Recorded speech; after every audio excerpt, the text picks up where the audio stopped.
Hello, I'm ABX Toycat and welcome back to another video. Today I'm going to be going through the history of Notch, not just one who I'm sure the vast majority of you know as the creator of Minecraft, but it can be slightly confusing sometimes when you see that, he sells Mojang, or when he goes on Twitter and he complains about having too much money, or when he literally complains at Mojang employees on Twitter. It can be confusing to try and understand the man, but I thought I'd make today's video to help you understand the full history of Notch. So please do like the video if you do like it, because it helps out the channel a lot, and let me know you do like it. I want to see more stuff like this, but let's get straight into the video already, shall we? By starting with, him being born. So, Notch, or Marcus Persson, and he's otherwise known, that's his actual name, was born in Sweden in 1979. Although he did live in Denmark for a little bit before he started school, he has lived in Sweden for the vast majority of his adult life until the whole selling Minecraft thing. So with that said, he also is quite significant because he started developing his first video game, aged just 7, and finished his first video game aged 8, which is pretty crazy when you consider how very few people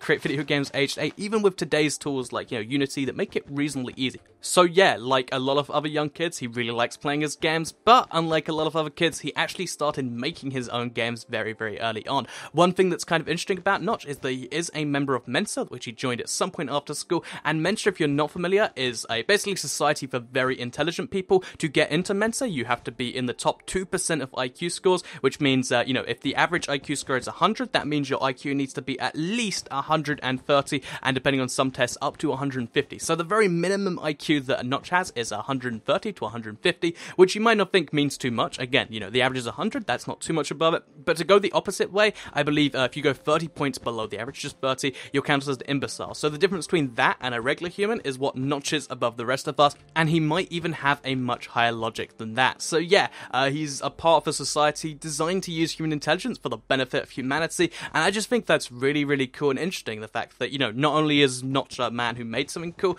but he's actually also really intelligent, and that's why it kind of interests me, his whole career path, because the first big game he started working on was called Worm Online. So Worm Online does still exist to some extent today, although not quite as much as it did back then, and it was made by Notch and a friend, and it was basically a very early MMO. It was made in Java, and it is vaguely reminiscent of, RuneScape and stuff. The things that I find really interesting is if you look at the game, you can see not only some of the elements that made it into Minecraft, like a lot of the ways it's inspired, but also a lot of the ways in which it was, like, the opposite of inspired. Like, it was an MMO game, so, massively multiplayer online. A lot of the addicting elements that MMOs use are deliberately, vacant from Minecraft. Like, the leveling system could be addicting in Minecraft, but deliberately isn't. And I think it's really cool, the fact that even though, a lot of these elements are literally not used there, and maybe just by, trying not to use these popular elements is what made Minecraft so successful in some lights, or maybe Minecraft is just successful in spite of a massive, overcoming of a hurdle. Either way, it's like a big, big thing, and something that I think is quite interesting is they decided to leave the development just 4 years after starting it, even though it did get bigger and bigger, and this was a little bit before it actually, went properly gold.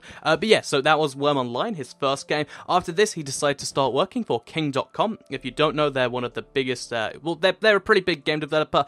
They weren't quite so big back then because this was before the whole Candy Crush thing, but still, yeah, he worked on web games for King.com for the next 4 years until again he decided to quit King.com in 2009 and start developing Minecraft as well as his new job at Jalbum. So yeah, Minecraft was a very small project he decided to work on for a little bit, and just a few days into development he decided to post it on some forums, and I think it's so interesting to see the first stages of Minecraft because even within the first few days he had the core element of Minecraft down. It's just all it was literally a very small world, 256 by 256, but you can place stone blocks and you can build things out of them, and just basically, Lego, but with a couple of blocks, do what you want with that. And, it seems like such a basic idea, but everyone really, really loved it. Like, everyone's staring at this and they're like, wow, this is a really, really cool thing. And then, he took this amazing game everyone just surprisingly loved out of nowhere, and he decided to take this to the next step, and he's like, I'm going to have to move the game away from, what people like right now, but, I want to have, like survivally things, like fighting away monsters and traps and stuff.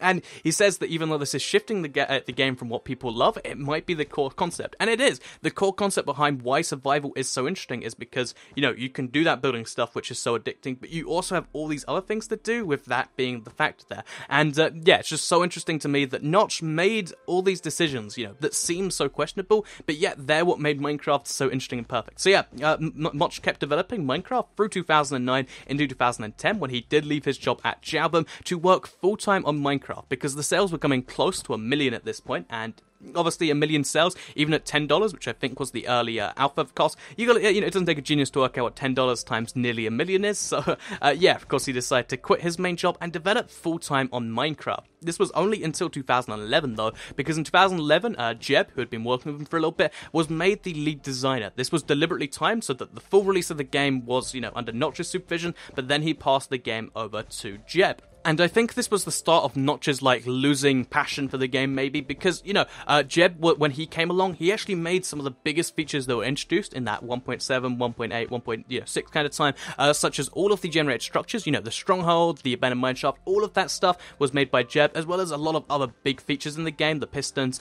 They were all actually made by Jeb, which is something, that you might not know. And yeah, Jeb became lead designer in 2011, and Notch decided to, leave to do a couple of other things. First of all, he decided to, help design Scrolls. He didn't make Scrolls, but he did help design it, and he also married his first wife, who was actually a member of the Minecraft community known as Ez. So yeah, she was his wife for a full year and a couple of days, but then via Twitter he did announce that he was single just a year after, which is kind of sad because this was his first wife and currently his only wife, and yeah, that lasted just a year. And yeah, this is where things started to really go downhill, because around about the same time he decided to start creating a new game that was going to be bigger and better than Minecraft, or at least just another big project from Mojang, because although they were working on Scrolls, it hadn't really picked up, and Minecraft was still just the bulk of success there. So he started working on 0 times 10C, or 10 to the C, depending on how you want to pronounce that game. But this was going to be a massive game, way bigger than Minecraft, set in space where everyone's in their own spaceships. It was going to have so many different elements, and it was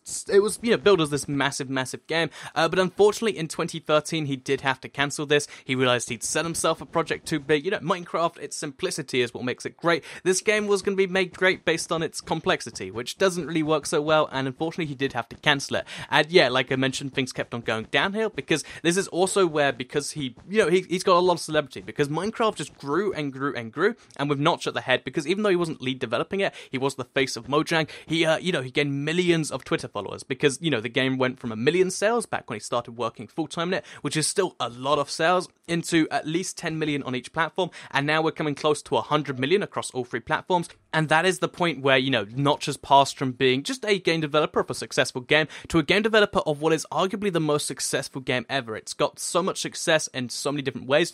There's the YouTube scene, there's the fact that, there is just 100 million people, which is, I believe, the most sales of any game ever that wasn't bundled with a console. It's top 5 on any platform you play it on. It's a very, very big deal, and Notch is at the face of that all. And he couldn't handle being at the face of it all, because every time there was a Mojang controversy, even though he'd stepped down for most duties at Mojang, he was still held responsible. So in 2014, he did decide to sell Mojang to Microsoft. Even though he had made lots of critical comments about Microsoft previously, he did sell it for $2.5 billion and stepped down at the same time. And this was very confusing to a lot of people, until he did decide to make a statement a couple of days later. And the statement was kind of sad, because he says, "I'm leaving Mojang. I don't see myself as a real game developer. I make games because it's fun, and because I love games and I love to program, but I don't make games with the intention of them becoming huge hits, and I don't try to change the world. Minecraft certainly became a huge hit, and people are telling me it's changed games. I never meant for it to do either, and it's certainly flattering, and to gradually get thrust into some kind of public spotlight is interesting.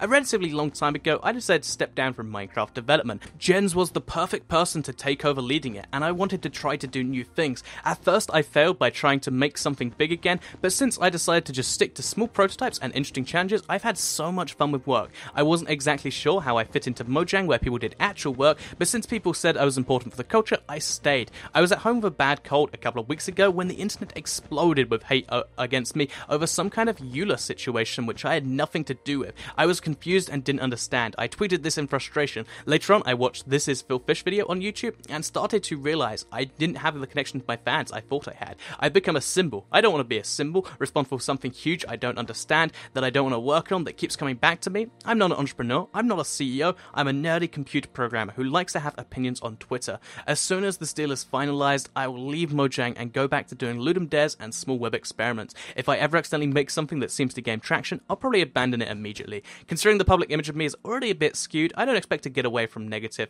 comments by doing this, but at least now I won't feel a responsibility to read them. I'm aware this goes against a lot of what I've said in public. I have no good response to that. I'm also aware a lot of you are using me as a symbol of some perceived struggle. I'm not. I'm a person, and I'm struggling right there with you. I love you, all of you. Thank you for turning Minecraft into what it has become, but there are too many of you, and I can't be responsible for something this big. In one sense, it belongs to Microsoft now. In a much bigger sense, it's belonged to all of you for a long time, and that will never change. It's not about money, it's about my sanity. And yeah, I'm sure I don't need to tell you that was a pretty deep message about how just, all the hatred comes to him. He's just, a guy working on some games that just has all of this come onto him. Maybe he didn't intend for Minecraft to be a success. Maybe he just made a game he thought people would enjoy. But either way, it created this big phenomenon we're all playing and we're all part of today. And for that, we should thank him a little bit. Even if sometimes he seems a bit crazy with the things he's saying, that is the history of Notch. I hope you did all enjoy it. If you did, please do like the video and let me know. Share it if you really liked it, and subscribe if you're new around here. I make videos like this every single day on my channel, and if subscribed, you'll see them daily on your homepage.